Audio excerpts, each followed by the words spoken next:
we ensure that employees, not just Wall Street, benefit from the productivity and efficiency gains of AI? And which of us at Knownwell has very strong feelings about why a shift to a 32-hour work week would actually be a bad thing? P.S. It's not me. Hi, I'm Courtney Baker, and this is AI Know-How from Knownwell, helping you reimagine your business in the AI era. As always, I'm joined by Knownwell CEO David DeWolf, Chief Product Officer Mohan Rao, and Chief Strategy Officer Pete Buer.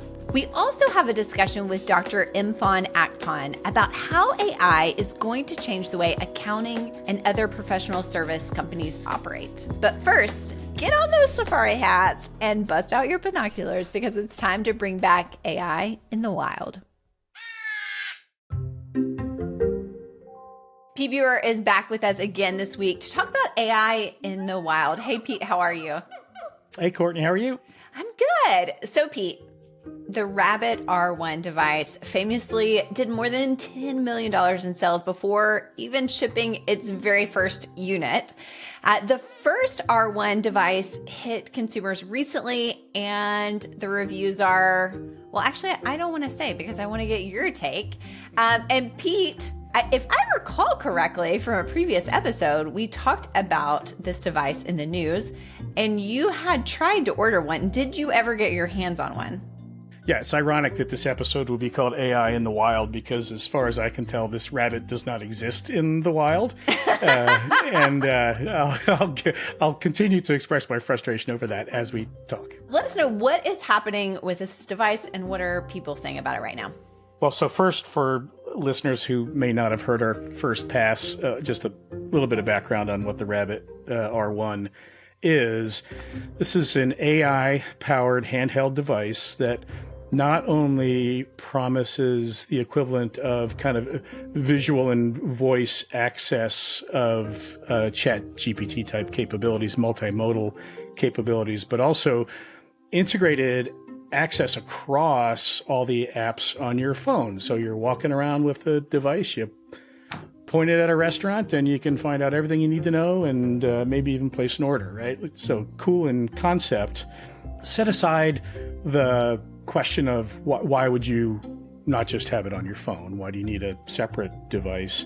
It at least to us sounded like a really cool idea and maybe something fun to play with. So a couple of us on the team ordered one back in November and still haven't received it.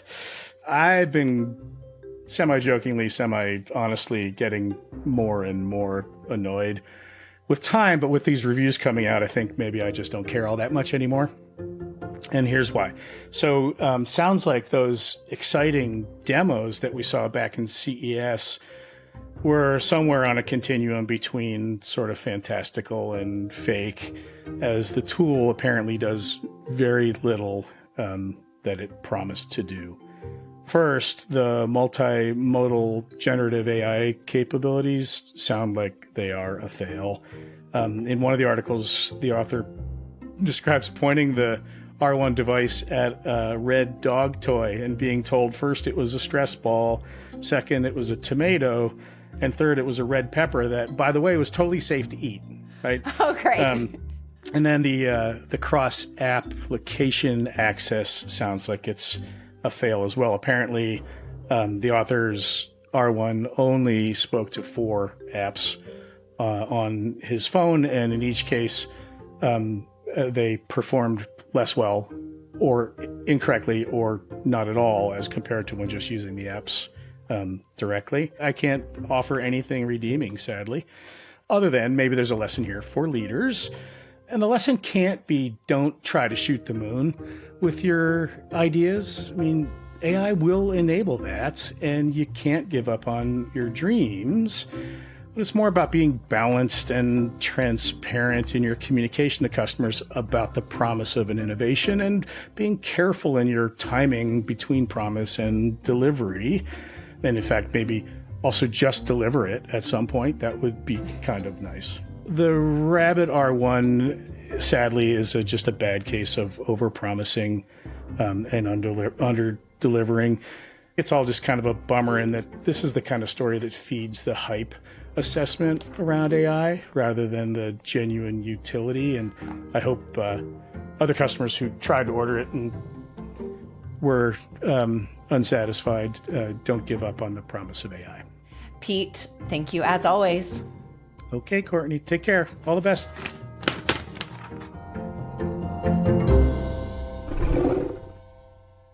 How can AI stand the traditional business model on its head so that employees get to appreciate some of its benefits? I sat down with David DeWolf and Mohan Rao recently to get their thoughts. David, Mohan, something that we're not known for on this podcast is getting political. But you two are in the nation's capital or thereabout. But that's what we hate about the nation's capital. It's like that and the traffic are the only things we don't like around here. Yes, I heard about a new bill in the Senate that was basically proposing a shorter workday for Americans because of the productivity gains of AI. What was really interesting about the bill was actually both parties agreed with the premise of how do we start to rethink how, like, our social constructs around work with the productivity gains of AI. The bill kind of breaks down because you realize, like, hey, a restaurant down the street doesn't get the same productivity gains as, maybe a marketing firm would get. And so it breaks down. You're like, you can't have a 32-hour, work week as a waitress. But it really got me thinking about this moment in time. And I'm not sure if you two are familiar with this John Maynard Keynes quote, but in 1915, he predicted that his grandkids would only work a 2-day work week and have a 5-day weekend because of all the promises of technology and the advancements. Obviously, we know that is nowhere close to the truth. We just produce more and differently today. But I think it is an interesting moment of time of how do we as executives start thinking about, are there some of the productivity gains that get passed down to our employees? I know this is a little different than normal, but where do you land on this? How do we think about this? So, Courtney, you're treading in waters here that I'm going to just argue with the fundamental premise of this question, right? When you phrase it that way of, are they going to get passed on? There's an underlying assumption in this argument that actually drives me bonkers, which is, oh, good. I love driving my boss better bonkers. for people. the assumption is that it's actually better for people, that it's a benefit to work less. And I fundamentally disagree with that. That goes in direct conflict with my human anthropology. I believe that as human beings, a core part of what we are made to do, what we thrive off of, how we are fulfilled, is to work and make this world a better place and add value to it. Now, that doesn't mean we have to be workaholics and there's extremes in everything. But I feel like this extreme of we are better off if we don't work is being pushed out there as a default assumption, and nothing could be further from the truth. Look at all of the research on depression and on the mental health. And it all shows when people don't have a purpose bigger than themselves, when they're not doing meaningful work, when they're not engaged, if you're just a person of leisure, you're not happy, you're not fulfilled. And so I think we have to really pause even before we get to the arguments about the work itself and whether it's possible and all of that type of thing, and say, what's really good for humanity? Okay, before you respond, Mohan, I do want to say we can have this talk, and I think it'll be really interesting because it's probably about to get real spicy over here. But the premise really is about, are there societal gains that the everyday person gets, or is Wall Street and, is Wall Street going to be the big winner here? Or are there some gains with AI that are actually going to trickle down into everyday society that you're going to see a shift in how the constructs of society change? And that is where I think it's interesting. I think this intersects with a trend that's going on in society right now already, which is just with the globalization of work, with more virtual work. Like, do you have to be in the office? All of this kind of, I think this is all intersecting, because where did the 40-hour week come from? I don't really know. I'm not a history major. Factories. But Factories. I was just going to say manufacturing, where you had to be on the assembly line and we needed people to fill roles. That's not work these days for the vast majority of people. And so this idea of flexibility and crafting a role, to me, that's not a time question. To me, it's not a location question. To me, it's an underlying philosophy question of how do we allow people to participate in our workforce in a way that fits their personal lives and is optimal for them and optimal for the company at the same time. And when we try to force it, whether we're demanding you're in the office for 40 hours a week or we're demanding that you are only working 32 hours a week, doesn't matter to me. I think it's the lack of flexibility and personal consideration that's getting in the way more than anything else in my mind.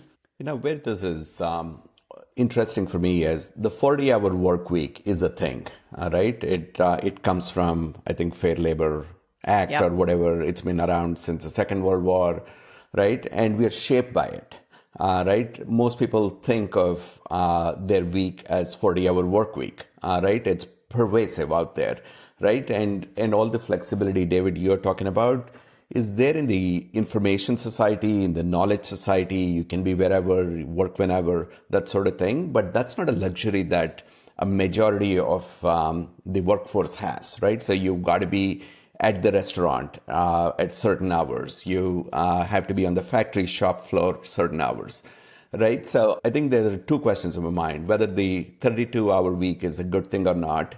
And two, is that something that you universally apply, or do you kind of figure out for each sector to make their own policies? Right. See, I'm going to disagree with the premise there, Mohan, because I see that this is the power of the gig economy. Is we actually handed to the taxi cab driver the ability to define their own hours and get on Uber whenever they wanted to. The ability for the restaurant worker to only deliver pizzas, via DoorDash at that point in time. Like, we handed a bunch of this back. I'm not saying that it is pervasive across society yet, but I'm saying that trend is starting. And I think it's not just the knowledge workers and the ones at the top of the luxury. I think we're seeing a groundswell of that where, as a society, we're really trying to figure out how do we equip people to move away from those limitations and that kind of rigid society that we have historically come from, and push further into that idea of flexibility. Yeah, my point is simply, I agree that the gig workers are on the rise, but it's still a minority of the people out there. So I'm really debating the wide applicability of this, right? For most people, 32-hour week means they make less money, right? It's right. That's sort of a fact. Now, that's a very static analysis of the world. And maybe you can argue that the productivity goes up and therefore your hourly rate goes up and therefore you make the same thing. But my point is the flexibility argument is for a minority of the people currently and in the foreseeable future. So it's not, it's something that's unevenly distributed in this society. Is hard. I want to ask, I know obviously this was all about, we kind of dug in about this bill, which I am so sure the senators involved with it are going to be listening to this show to get our take on it. I am so sure. But again, I am just curious, is there anything else in the workforce as executives that we need to be thinking about when it comes to this, what we would all agree is going to be a foundational shift in how we do business? Are there other areas that we need to think about? How the flexibility might be one of them. You like how I phrase that, Mohan? Flexibility.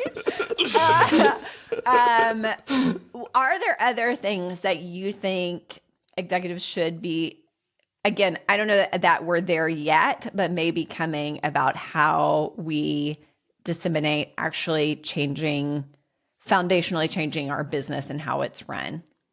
With the extra productivity that's going to come, there's no question about it, right? So we are already seeing this in several areas. The question is around what would you do with this extra productivity and how would you deploy it, right? That's question number one from a strategy perspective. Yeah. Mm-hmm. Secondly, thinking about your workforce, and maybe the increases in productivity is going to be uneven across in your company. That's going to create constraints in other areas. And thinking through how would you get to a good view of your entire business where everybody can be elevated. And as we've discussed on this podcast, the human in each of us can be elevated. The workforce design question is paramount going forward. Yeah. Mm-hmm. I think the other aspect, I think there are other default assumptions about how business operates today that are, quote, these societal expectations that I think do need to be fundamentally addressed. We talked about pivoting not just from the number of hours, but also to other aspects of work environment, right? Like the grappling of virtual versus office cultures and how does that play out? Like things like that are already in flux, but need to be rethought. I think another one where a lot of this conversation actually stems from, if people are honest, is the economics. In a world where we have had an economic picture that has created more and more separation between the haves and the have-nots, I think people are scared that this is going to fuel that. How do we start to rethink ownership? How do we start to rethink the compensation? So it's not just I'm compensating you for your time. Am I compensating you for your impact, right? And I can take both sides of this argument of what owners and entrepreneurs do to create that massive value. And I can also say how it is the system is created to not reward those that are participating in it to share fairly in those rewards, right? And instead of getting political about it and thinking about these sides, what I'd like to do with all of these is get back to first causes and root issues and say, how do we rethink this from the ground up and use this as an inflection point to tear everything down and then build it back up from the get-go? I'd like to solve that, and then after some tests with certain aspects, start to push it out societally from the grassroots up versus from the top down, thinking we can solve this in an ivory tower. To me, that's the level of conversation we should be having. All right, awesome. David, Mohan, thank you for your thoughts here. Very interesting. And are we fired yet? No, I'm just... I am done with my 32 hours this week, so I'll see you on Monday. David and Courtney. Mohan, my plan of getting us a 32-hour work week has now officially failed. No, I'm just kidding. Oh, David, Mohan, thank you. That was fun. I'll be working 60 hours this week.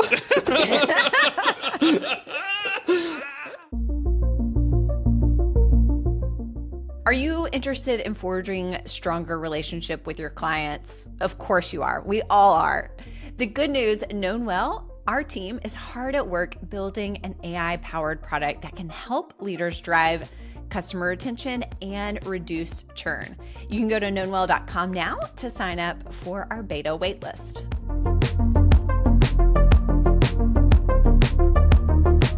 Dr. Mfon Akpan is an assistant professor of accounting at Methodist University. He chatted with Pete Buer recently about how AI is setting to change professional service industries like the world of accounting. Thank you so much for joining the show. We're so glad to have you here. Hey, I'm happy to be here. Really appreciate it. If we could just frame things up for our listeners, could you give us a little background on your role at the university and where AI fits into your story? So I am assistant professor of accounting at Methodist University, which means I teach accounting courses at the undergraduate level and at the graduate level. And I also teach a few courses in the business analytics program as well. And I think AI is a very important part of the curriculum.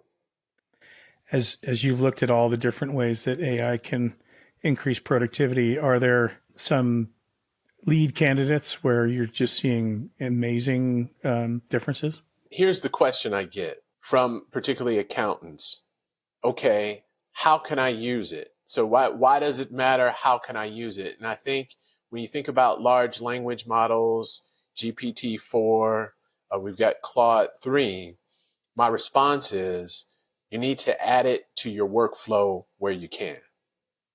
So in other words, you need to figure out how to use it and to put it into what you're doing every day. And by doing that, then you can reap the benefits of the productivity. Yeah.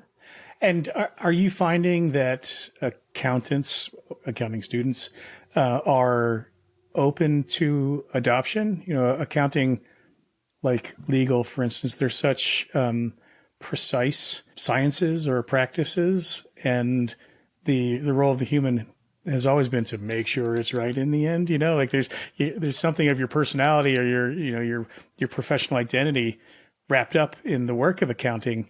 But here we're suggesting that, you know, a sophisticated machine can do it for you. How's the community receiving it? Well, there's different camps. So you have some camps that are completely against it. They think it's horrible. And then you have other camps that are for it. So I've done some webinars where I had professionals. So I had people have their own firms. They're asking me, I don't like it. So, you know, why should I, you know, they're curious about it, but why should I use this? So I get that question. Well, you don't have to use it. But here's the thing. Your employees are probably using it. Your clients are probably using it. And most likely your competitors are using it. So if you don't want to use it, that's great. However, you should at least know what everyone else in your business environment is doing with it and how they're using it, because that's going to impact you indirectly and ultimately directly. I had one of my students, we were talking about Copilot, and one of my students was saying, well, you know, it's great because it can make you more productive. It can help you to get more done, especially if you know what you're doing. So it's sort of like you got superpowers. So now something that might take you an hour to do, you can get it done in 20 minutes. But then the expectation increases. So another student was like, well, wait a minute. So now if you take longer to do something, your manager's going to be upset. Like, why are you taking so long to do this when you can finish it, you know, in a shorter time? And I think that pressure only increases once the productivity gains start getting passed through to customers, assuming they do, in the form of cost savings. Like, it seems like all pressures are on adopt the daylights out of it, right? Well, yeah, that's one side. If there's going to be a passing on of the cost savings. And I had another conversation yesterday with students where I brought up the NVIDIA, I think it's an AI nurse. So there's a video where, you know, you have someone, they're talking to an AI nurse, and supposedly the cost to the healthcare provider would be $9 for this. You know, I think it's $9 an hour. It's $9 for this AI nurse. So the question was, do you think healthcare providers will pass on that savings, or will they keep the profits? Right. So if they don't have to pay an actual nurse, will they reduce the cost savings? And many of the students were saying, no, they don't believe so, that the companies will keep the profits. The countervailing pressure, at least in business to business sales, is that procurement, of course, you know, is a cold hard science, and procurement executives have figured out the AI advantage on the supplier side and are putting pressure on pricing. So it's going to be interesting to see how it plays out. Well, to circle back on what I mentioned about practitioners, understanding how your employees are using the platforms. And what I mean by that is having codes of conduct for AI use outside of the office. For example, you know, you may have an office and you may think, well, okay, we don't use ChatGPT on our computers or in the office, but you can have an employee that has the app. And maybe that employee wants to get more work done, or maybe again, adding AI to their workflow. Okay, they use vision. They take a picture of something on the computer screen, and then they work on it from home. So what are policies around the privacy and the ethical issues around that? I see a lot of that arising. Let's switch from the accounting world to the teaching world.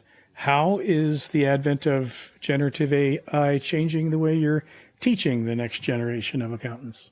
This is my challenge, is that my job is not to prepare them for today. I've got to work on preparing them for when they get out and get their job, right? So I have to kind of look ahead and say, well, okay, this is how things, just like right now, I've got to change my class. There's Copilot there in Power BI. So that means maybe not the students I have this semester, but when they get out into the work world in 2-3 years, they've got to know how to use Copilot. So I've got to start working with them now. So I think that's the balancing act as an educator, because you've got to think about, how can I expose them to this and get them using this, even though it's not widely adopted at the moment, because when they do graduate in 3 or 4 years, they're going to have to know how to use it to be able to compete. So I think that is the big challenge. You're an active ingredient in the long-term process of building learning cultures. So thank you for what you do. And Dr. Akpan, thank you just so much for joining. It's been a pleasure to have you on the podcast today. Hey, it's been a pleasure being here. Appreciate it. Thank you so much.